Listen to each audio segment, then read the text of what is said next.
కుబేరుడి కంటే గొప్పవాళ్ళవా అండి? ఇప్పటికీ వాడి కన్ను మారలేదు. ఎందుకో తెలుసా? పార్వతీదేవి శాపం.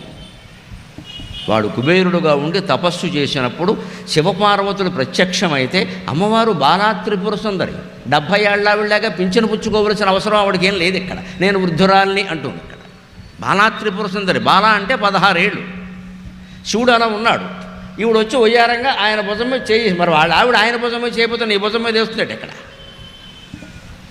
ఆ బాలా త్రిపుర సుందరి వచ్చి, బాలా అమ్మవారు వచ్చి ఆయన భుజం మీద చేసింది. వీడేమనుకున్నాడు? వీడి వెధవ దృష్టి వీడిది కదా, వీడు స్వర్గానికి వెళ్ళినా వీడి దృష్టి మారలా. అందుకే నేను చెబుతూ ఉంటాను, నువ్వు కైలాసానికి వెళ్ళి స్వర్గానికి వెళ్ళి నీ బుద్ధి మారకపోతే అది కాకినాడ బస్ స్టాండే, నీకు ఉపయోగం లేదు. ఇక్కడ నేను కాశీ వెళ్ళొచ్చానండి, రామేశ్వరం వెళ్ళి, ఈ బుద్ధి ఏమైనా మారిందో చెప్పు. ఒక మాత్ర వేసుకుంటే ఆరోగ్యం మార్పు వస్తుంది కదా, ఒక యాత్ర చేస్తే బుద్ధిలో మార్పు రావద్దండి. ఆలోచించండి.